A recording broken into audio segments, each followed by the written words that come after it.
જય શ્રી કૃષ્ણ. અમારી આ યુટ્યુબ ચેનલમાં આપનું સ્વાગત છે.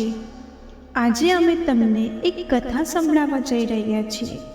આ કથાને પૂરેપૂરી સાંભળવા નમ્ર વિનંતી છે, કારણ કે અધૂરી કથા સાંભળવાથી અધૂરું જ્ઞાન મળે છે અને અધૂરું જ્ઞાન ક્યારેય કામમાં નથી આવતું. તો આ વિડીયોને જરૂર અંત સુધી સાંભળો. એક દિવસ માતા પાર્વતીને પૃથ્વીલોકના જીવને ખૂબ જ સંઘર્ષ કરતા જોઈને વિચાર આવે છે કે મનુષ્ય, પ્રાણી, જીવજંતુ તેમજ પક્ષીઓના જીવનમાં આટલો બધો સંઘર્ષ શા માટે? ત્યારબાદ માતા પાર્વતી તેમના આ સમસ્યાનું કારણ જાણવા માટે શિવજી પાસે જાય છે અને શિવજીને કહે છે, હે ભોલેનાથ, મનુષ્યના જીવનમાં આટલું બધું સંઘર્ષ શા માટે? ત્યારબાદ શિવજી કહે છે કે હે દેવી, વ્યક્તિ સંઘર્ષ દ્વારા જ જીવન સંગ્રામનું બળ પ્રાપ્ત કરી શકે. હવે હું તમને એક કથા દ્વારા સમજાવું દેવી. મિત્રો, આ કથાને અંત સુધી જરૂરથી સાંભળજો. આ કથાને અડધી અધૂરી રાખવાની ભૂલ ન કરશો. જો તમે ભોલેનાથના સાચા ભક્ત છો તો ભોલેનાથનો અનાદર ન કરશો.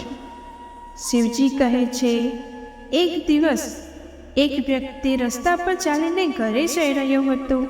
રસ્તા પર તેની નજર વિશાળ વૃક્ષ નીચે રાખેલા પાણીની પરબ ઉપર પડી. પોતાને તરસ લાગી હોવાથી તે પરબનું પાણી પીને થોડી વાર માટે વૃક્ષ નીચે બેસી જાય છે.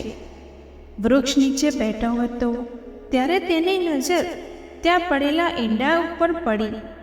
ઈંડાને તે વ્યક્તિ પોતાની સાથે પોતાના ઘરે લઈ જાય છે અને એને મલમલના કપડાં ઉપર રાખી દે છે. મલમલના કાપડ ઉપર રાખેલું ઈંડું પતંગિયાનું હોય છે. ઘર પર લઈ આવેલા ઈંડાને તે વ્યક્તિ રોજ જોઈને ખાતરી કરતો હતો કે તેમાંથી જીવ બહાર આવે છે કે નહીં. થોડા દિવસ બાદ ઈંડામાં એક નાનું કાણું દેખાય છે. ઈંડામાં પડેલા કાણાને નિહાળીને જુએ છે તો એક નાનું પતંગિયું બહાર નીકળવાની કોશિશ કરી રહ્યું હતું. ઘણા પ્રયત્નો કરવા છતાં તે નાનું પતંગિયું બહાર આવી શકતું ન હતું. પતંગિયું થોડી વાર માટે બહાર નીકળવાના પ્રયત્ન બંધ કરે છે. પતંગિયાની કોશિશ જોઈ રહેલા વ્યક્તિને લાગ્યું કે પતંગિયું થાકી ગયું હોવાથી નીકળી શકશે નહીં. આથી તે વ્યક્તિને પતંગિયાની દયા આવી. તેમણે હાથમાં એક કાતર લીધી અને નિરાંતે એકદમ કાળજીપૂર્વક ઈંડાનો બાકીનો પડ ખોલી નાખ્યો અને પતંગિયું સહેલાઈથી બહાર આવી ગયું.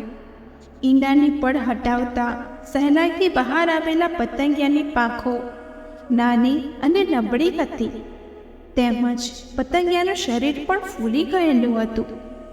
તે વ્યક્તિ હજુ પતંગિયાને જોઈ રહ્યો હતો. વ્યક્તિને આશા હતી કે હમણાં પાંખો મોટી થશે, પતંગિયું ઉડવા લાગશે. પરંતુ વ્યક્તિની આશા પ્રમાણે કંઈક થયું જ નહીં. પતંગિયું વ્યક્તિની આશા મુજબ ઉડી તો ન શક્યું, પરંતુ ફૂલી ગયેલા શરીરના કારણે ચાલી પણ શક્યું નહીં અને પતંગિયાને પોતાની બાકીની જિંદગી પણ ફૂલી ગયેલા શરીરે ઘસડાઈને પસાર કરવી પડશે. શિવજી કહે છે, હે દેવી. ત્યારબાદ પતંગિયાને ઘસડાઈને ચાલતા જોઈને તે વ્યક્તિ ખૂબ જ દુઃખી થઈ ગયો.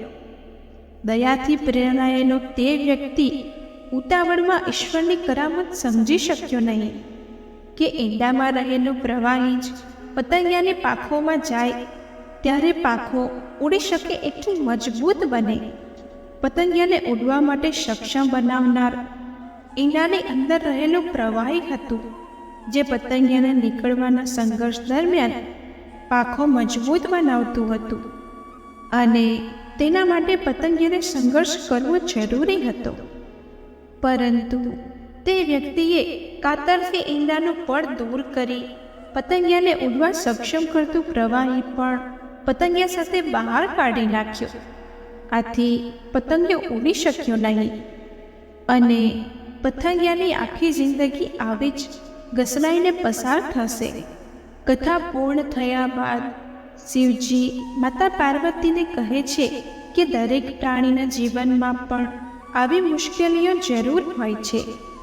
વ્યક્તિ સંઘર્ષ દ્વારા જીવન સંગ્રામનું બળ પ્રાપ્ત કરી શકે છે. સંઘર્ષ વગરનું જીવન વ્યર્થ બની જાય છે. તેથી જ કહેવાય છે કે ખાડા ટેકરા વગરનું જીવન પથ વ્યક્તિને ક્યાંય લઈ જતો નથી. ધન્યવાદ મિત્રો.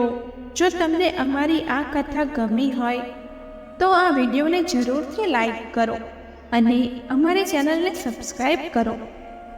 જય શ્રી કૃષ્ણ.